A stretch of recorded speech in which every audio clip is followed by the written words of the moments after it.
हरे कृष्णा। राधे राधे। आप सभी भक्तजनों का दिन शुभ और मंगलमय हो।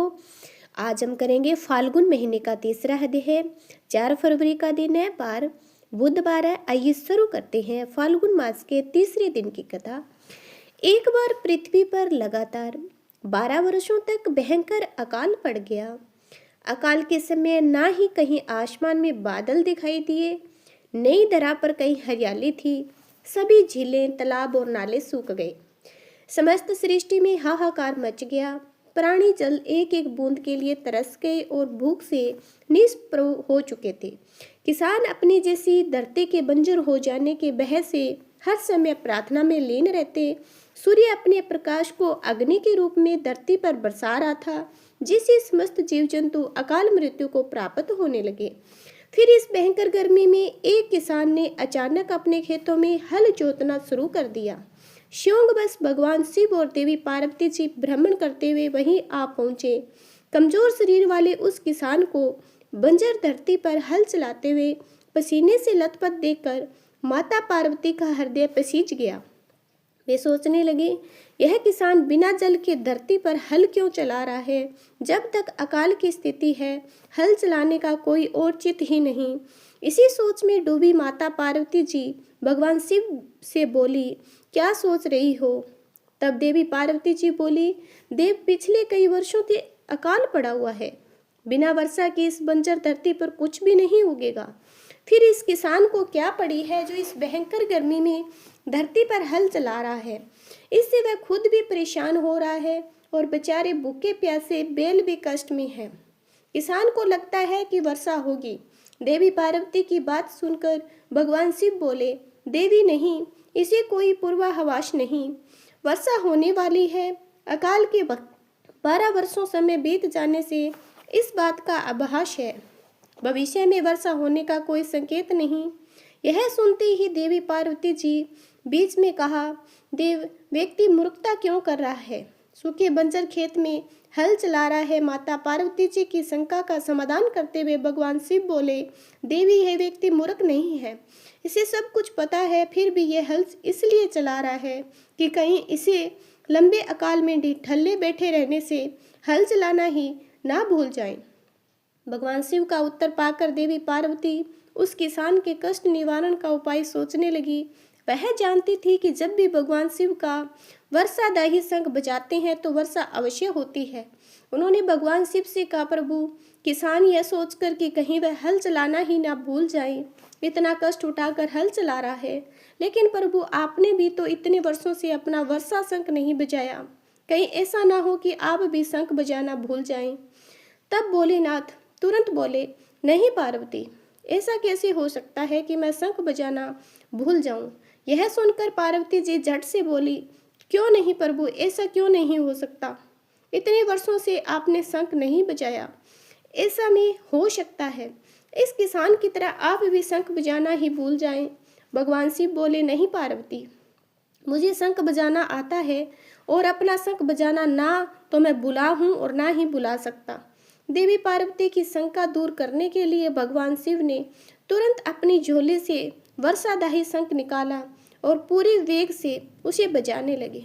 बस फिर क्या था, शंखनाद होते ही समूचे आकाश में मेघ गिर आए, काले घनघोर बादल छा गए। फिर मूसलाधार वर्षा होने लगी, समूची धरती जलमग्न हो उठी। इतनी बारिश हुई कि धरती की वर्षा की प्यास बुझ गई। अब किसान नाच जुटे। मनुष्य ही नहीं, समस्त पशु पक्षी भी भगवान शिव की इस कृपा से धन्य हो उठे। माता पार्वती समूचे संसार की प्रसन्नता देखकर गदगद हो गई। अपने व्यवहार कुशलता से पृथ्वी वासियों को संकट से बचाने के कारण वह जगदम्बा कहलाई। मुस्कुराते हुए माता पार्वती ने कहा, स्वामी, आप तो सचमुच बोले भंडारी हैं। आप भगवान शिव ही समझ चुके थे कि देवी पार्वती ने बार बार शंख बजाने का आग्रह क्यों किया, तो यह भी भोले शंकर की कृपा की अनुपम कथा। अब सुनिए फाल्गुन मास महात्म्य में आज का पावन अध्याय। श्री सूत जी कहते हैं, त्रयोदशी तिथि की संध्या को प्रदोष काल कहा गया है। प्रदोष काल के समय भगवान महादेव कालेश पर्वत के रजत भवन में आनंद पूर्वक नृत्य करते हैं। समस्त देवग उनके दिव्य गुणों का श्वतन करते हैं। इसी कारण धर्म, अर्थ, काम और मोक्ष की इच्छा रखने वाले पुरुषों को चाहिए कि प्रदोष काल में नियम पूर्वक भगवान शिव की पूजा करें, हवन करें, कथा सुने, उनके गुणों का गान करें। जो मनुष्य दरिद्रता के अंधकार से अंधे हो चुके हैं, जो संसार रूपी बहुसागर में डूबे और बह से व्याकुल रहते हैं, उनके लिए प्रदोष व्रत पार लगाने वाली नौका के समान है। भगवान शिव की श्रद्धा से की गई पूजा मनुष्य दरिद्रता, अकाल मृत्यु, दुख तथा पर्वत के समान बाहरी ऋण के भार को शीघ्र ही दूर कर लेता है, समाज में सम्मान का पात्र बन जाता है। इसी क्रम में देश में सत्यरथ नाम के प्रसिद्ध एक राजा हुए। वह सभी धर्मों ने तत्पर, धीर, सुशील, सत्यप्रिय, धर्मपूर्वक पृथ्वी पर पालन करते हुए उनका बहुत सा समय सुखपूर्वक बीत गया।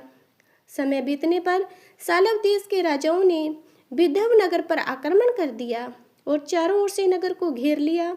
अपनी राजस्थानी को शत्रु से घिरी हुई देखकर विदर्भराज विशाल सेना के साथ युद्ध के लिए निकल पड़े। बलवान सालव देश के क्षत्रियों के साथ राजा का अंत्यत भीषण युद्ध हुआ। सालव की बहुत बड़ी सेना मारी गई, किंतु अंत में विदर्भराज भी क्षत्रियों के हाथों में मारे गए।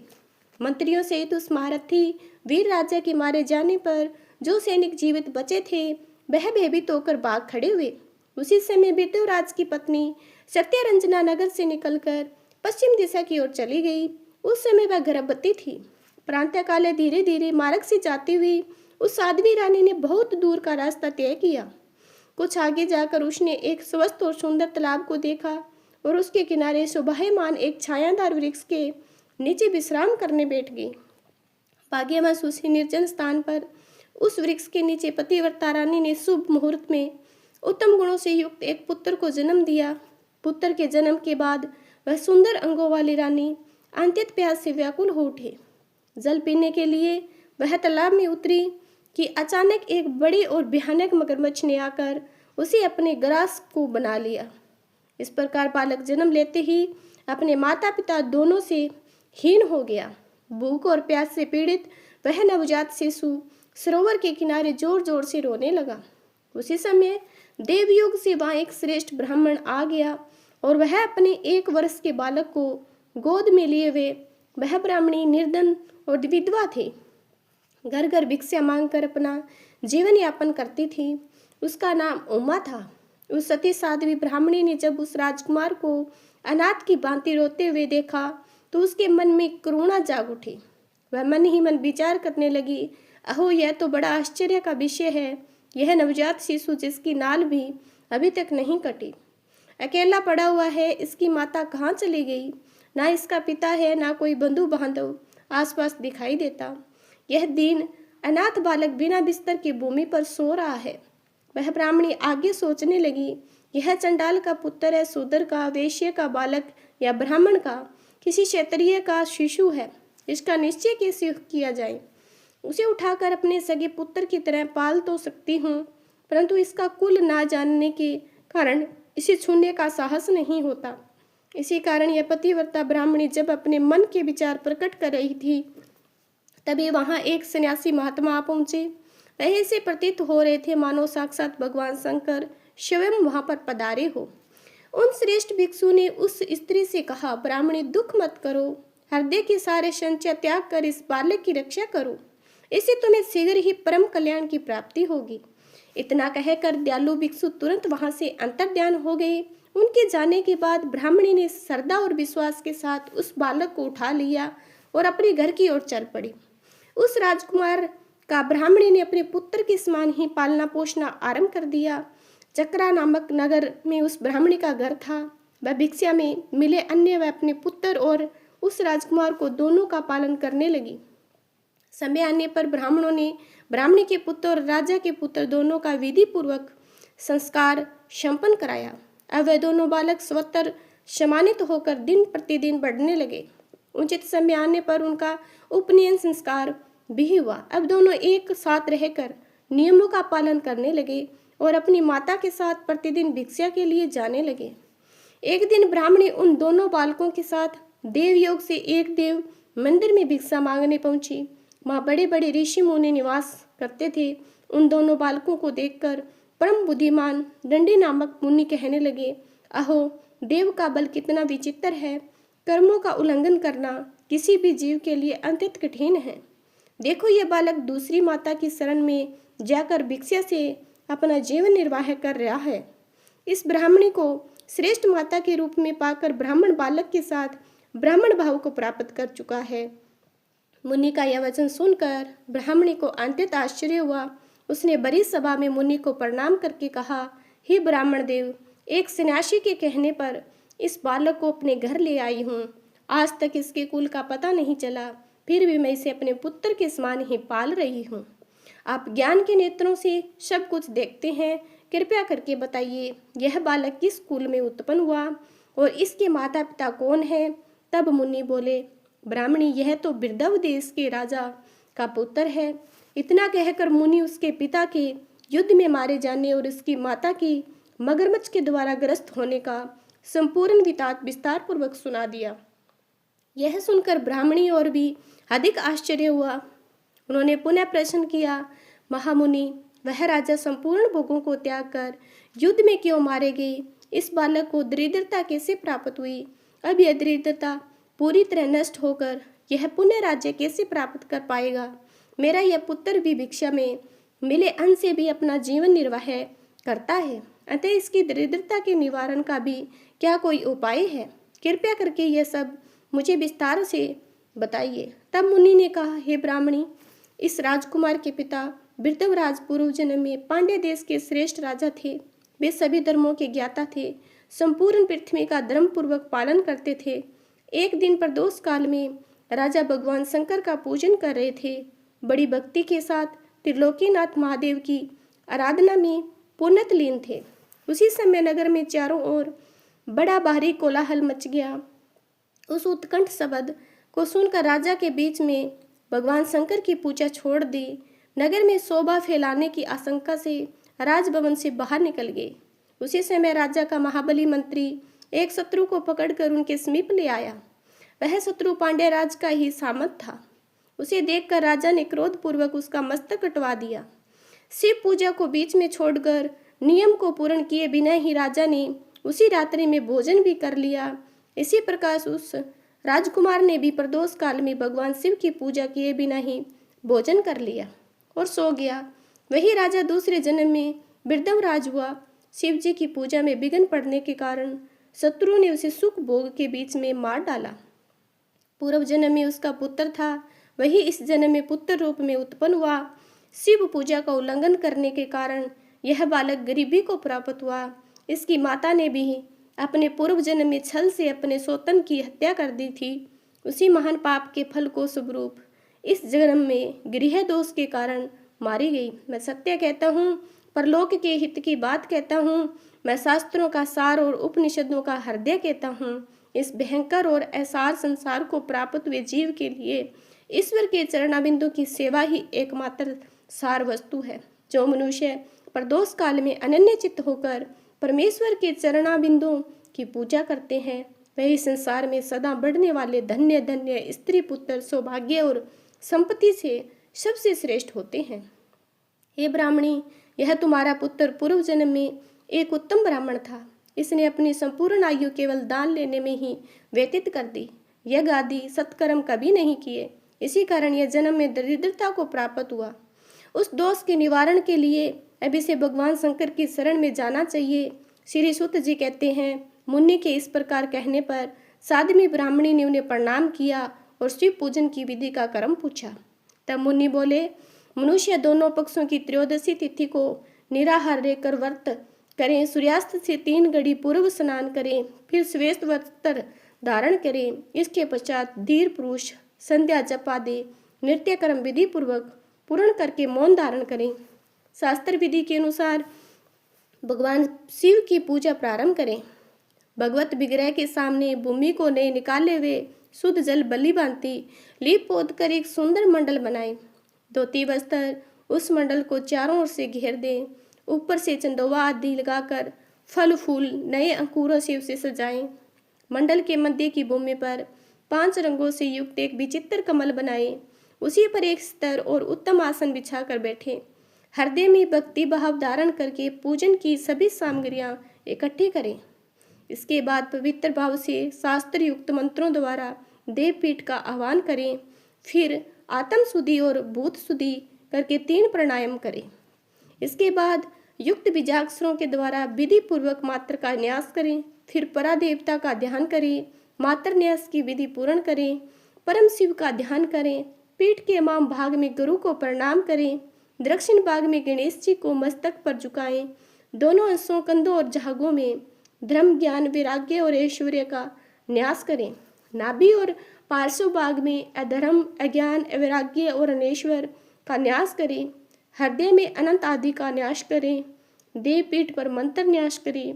फिर हृदय में कमल की सुंदर भावना करें जो 9 शक्तियों से युक्त परम सुंदर हो।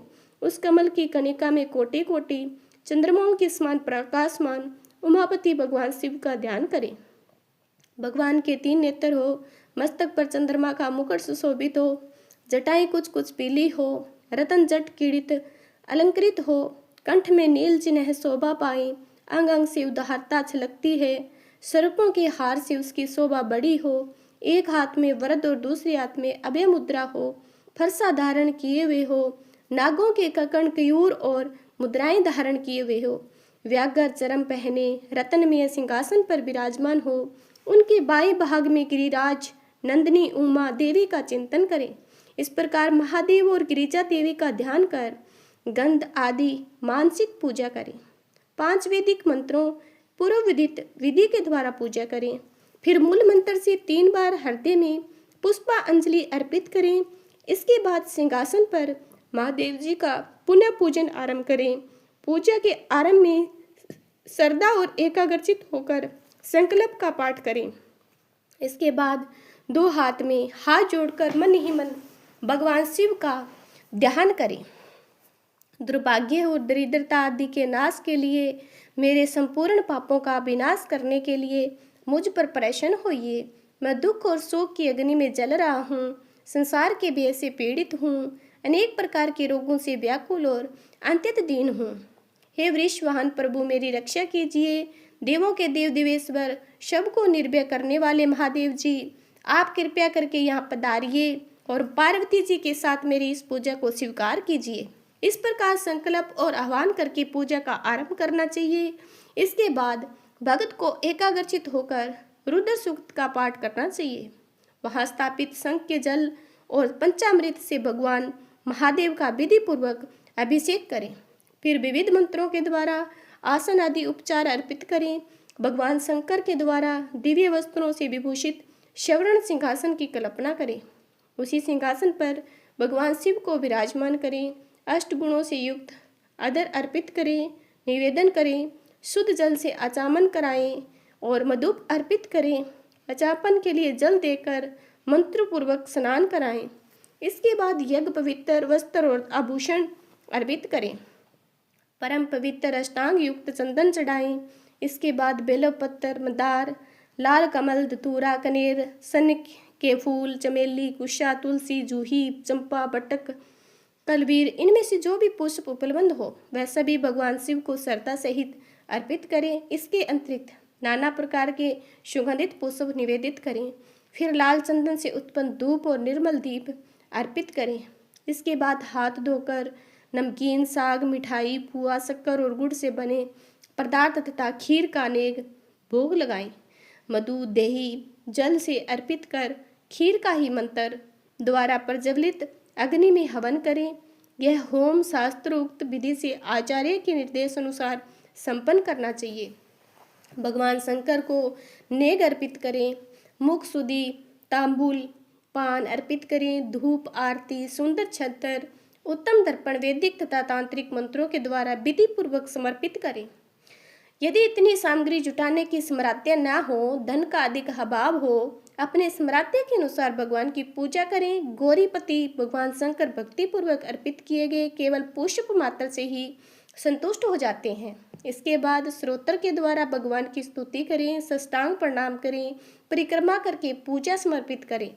इसके बाद विधि पूर्वक श्री गिरिजापति की प्रार्थना करें। हे देव, हे जगन्नाथ, आपकी जय हो। सनातन शंकर आपकी जय हो। संपूर्ण देवताओं के दिवेश्वर आपकी जय हो। शवर देव पूजित आपकी जय हो। शवर गुणातीत आपकी जय हो। सबको वर देने वाली प्रभु आपकी जय हो। संपूर्ण विश्व के एकमात्र जानने योग्य महेश्वर आपकी जय हो। नागराज वासुकी को आभूषण के रूप में धारण करने वाले प्रभु आपकी जय हो। हे गौरीपति आपकी जय हो। चंद्रशेखर शंभु आपकी जय हो। कोटि की सूर्य के समान तेजस्वी शिव आपकी जय हो। अनंत गुणों के आश्रय आपकी जय हो। भयंकर नेत्रों वाली आपकी जय हो। अचिंत निरंजन आपकी जय हो। नाथ दया सिद्धू आपकी जय हो। भक्तों की पीड़ा का नाश करने वाले प्रभु आपकी जय हो। धुरंधर संगर संसार को उतारने वाले परमेश्वर आपकी जय हो। महादेव, मैं संसार के दुखों से पीड़ित और खिन्न हूँ, मुझ पर प्रसन्न होइए। हे परमेश्वर, समस्त पापों के भय का अपहरण करके मेरी रक्षा कीजिए। मैं दरिद्रता के महान सागर में डूबा हुआ हूँ, महान पापों से आक्रांत हूँ, शोक और रोगों से व्याकुल हूँ, ऋण के भारी बोझ से दबा हुआ हूँ, पाप कर्मों की अग्नि में जल रहा हूँ, गृह पीड़ा से ग्रस्त हूँ। हे शंकर जी, मुझ पर प्रसन्न होइए। निर्धन मनुष्य इस प्रकार पूजा के अंत में भगवान गिरिजापति की प्रार्थना करें। धनवान व्यक्ति या राजा को इस प्रकार प्रार्थना करनी चाहिए। हे शंकर जी, आपकी कृपया से मेरे राज्य में सदा आनंद बना रहे। मेरे राज्य में लुटेरे ना हो, सब लोग निर्भय और सुरक्षित रहें।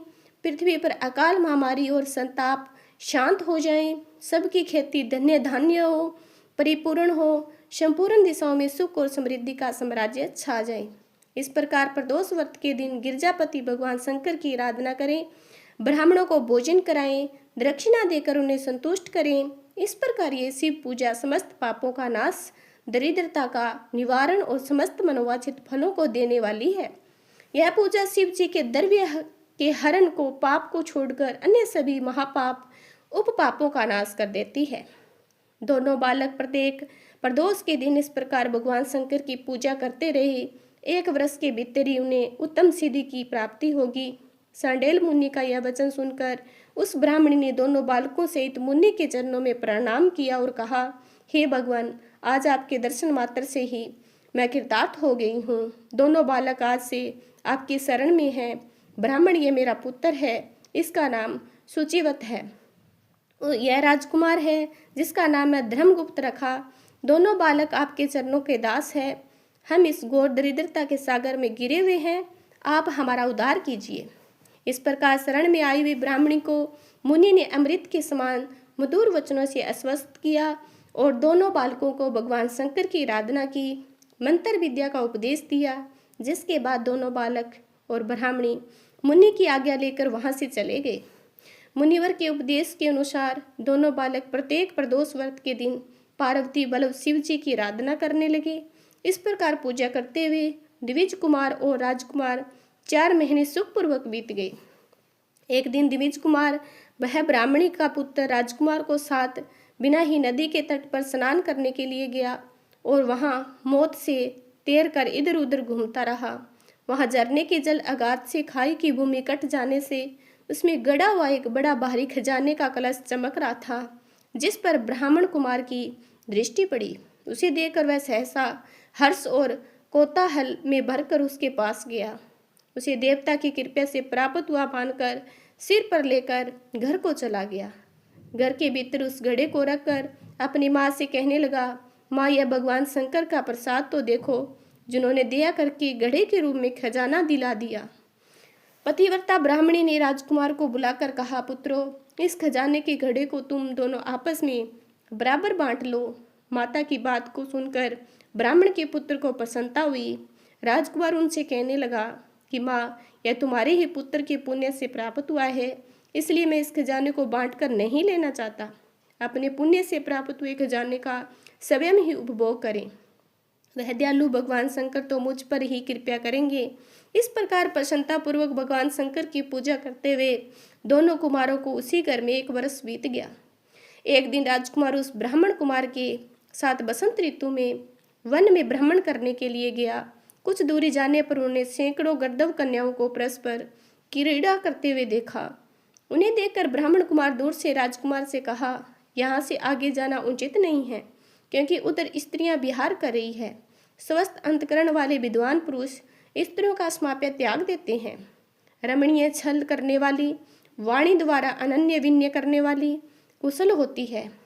यह पुरुषों को अपनी दृष्टि मात्र से मोहित कर लेती है। इसलिए अपने धर्म में तत्पर ब्रह्मचारी कभी भी स्त्रियों के पास जाकर वार्तालाप न करें। ऐसा कहकर ब्राह्मण कुमार तो लौट पड़ा, दूर जाकर खड़ा हो गया, किंतु राजकुमार अकेला ही निर्भय होकर स्त्रियों की उस क्रीड़ा स्थली की ओर चला गया। उन गर्दव कन्याओं में से एक ने राजकुमार को आते देखकर मन ही मन कुछ विचार किया और अपनी सखियों से बोला, सहेलियों, यहाँ थोड़ी दूर पर एक उत्तम वन है, जहाँ विचित्र चंपा, अशोक पूना, वकल आदि वृक्ष खिले हुए हैं। वहाँ जाकर तुम सब लोग फूल तोड़ो, तब तक मैं यहाँ बैठी हुई हूँ। तुम फूलों को इकट्ठा करके पुनः यहाँ आ जाना। उसके बाद आदेश देने पर सखियाँ तो वन के भीतर चली गई और वह गद्दव कन्या राजकुमार पर नजर लगाई वहीं खड़ी रही। उसे देखकर राजकुमार कामदेव के बाणों से पीड़ित हो गया। गद्दव कन्या ने अपने पास आए हुए राजकुमार को बैठने के लिए कोमल पल्लवों का आसन दिया और पूछा, कमल नयन, तुम कौन हो? किस देश से यहाँ आए हो और किसके पुत्र हो? इस प्रकार पूछने पर राजकुमार ने अपना पूरा परिचय बतलाया कि मैं बिरदवराज का पुत्र हूँ। मेरे माता पिता बचपन में ही मर गए। शत्रु ने मेरे राज्य पर अधिकार जमा लिया और मैं दूसरों के राज्य में गुजारा कर रहा हूँ। यह सारी बातें सुनकर राजकुमार ने उस गर्दव कन्या से पूछा, सुंदरी, तुम कौन हो? यह तुम्हारा क्या कार्य है? तुम किसकी पुत्री हो? इस प्रकार पूछने पर कन्या कहने लगी, महाराजकुमार, द्रविद नामक गर्दव, जो समस्त गर्दव कुल के अगवा माने जाते हैं, उन्हीं की पुत्री हूँ और मेरा नाम अशुमति है। सब सखियों को छोड़कर मैं यहाँ अकेली हूँ। मैं तुम्हारी इच्छा जानती हूँ। तुम्हारे मन मुझ में आसक्त हो गया है। इसी प्रकार देव ने मेरे मन में भी तुम्हारे लिए उत्कंठा भर दी है। हम दोनों का स्नेह कभी भंग नहीं होना चाहिए। ऐसा कहकर गर्दव कुमार ने शीघ्र ही अपने गले से मोती का हार निकालकर प्रेम पूर्वक राजकुमार को भेंट कर दिया। उस अद्भुत हार को देखकर राजकुमार ने पूछा, मैं एक बात कहता हूँ, मैं राजहीन और निर्धन हूँ। मेरी प्रिया, जो आप मुझे हार दे रही है, मैं ये कैसे ले सकता हूँ? आपका प्रेम और स्नेह जानने के लिए इन हार से मैं क्या करूँगा? मूर्ख स्त्री की तरह पिता की आज्ञा का उल्लंघन करके अपनी इच्छा के अनुसार आचरण क्यों कर रही हो? यह सुनकर गद्दव कन्या ने कहा, प्रियतम, आपका कहना बिल्कुल ठीक है। मैं पिता की आज्ञा के विरुद्ध कभी कुछ नहीं करूंगी। आप इस समय अपने घर को पधारिए और परसोपरांत पुनः यही दर्शन दीजिए। आपसे हमारा एक आवश्यक कार्य है। ऐसा कहकर अपनी सखियों के साथ गर्दव कन्या उनके साथ वहां से चली गई। राजकुमार भी अंततः हर्षित होकर ब्राह्मण कुमार के पास लौट आया। उसने ब्राह्मण कुमार से सारी बातें विस्तार पूर्वक कह सुनाई। उसके साथ घर को प्रस्थान किया।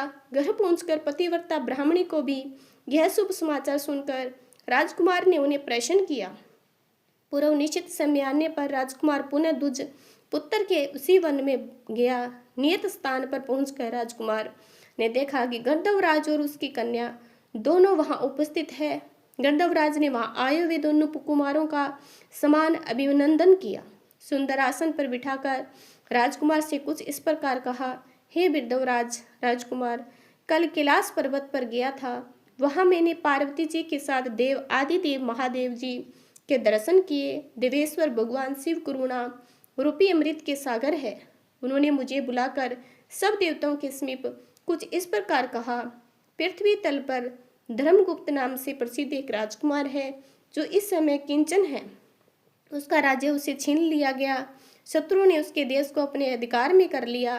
अब वह बालक अपने गुरु की आज्ञा से सदैव मेरी आराधना में लीन रहता है। उसी के प्रभाव से आज उसके समस्त पितर मेरे स्वरूप प्राप्त हो गए। हे गर्दव श्रेष्ठ, तुम भी उस राजकुमार की सहायता करो। अब वह शत्रु को मारकर अपने राज्य सिंहासन पर पुनः आसीन होगा। महादेव की इस आज्ञा के कारण मैं अपने घर में लौटा हूँ। यह मेरी इस कन्या ने तुम्हारे लिए प्रार्थना की। यह सब परम दयालु भगवान शंकर जी की प्रेरणा से ही हो रहा है। ऐसा समझकर मैं इस कन्या को साथ लेकर आया हूँ। अपनी पुत्री असुमति को मैं तुम्हें अपनी पत्नी के रूप में प्रदान करता हूँ। भगवान शिव जी की आज्ञा से शत्रु का संहार कर तुम्हें तुम्हारे राज्य का पुनः प्रतिष्ठित करूँगा। अपने नगर में तुम अपनी इस धर्मपत्नी के साथ 10,000 वर्ष तक मनोवांछित सुखों का भोग करोगे। अंत में भगवान शिव के लोक को प्राप्त करोगे। वहाँ मेरी यह कन्या तुम्हारी सेवा में ही सदैव प्रस्तुत रहेगी। इस प्रकार कहकर गर्दभराज ने उसी वन में राजकुमार के साथ अपनी पुत्री का विवाह कर दिया।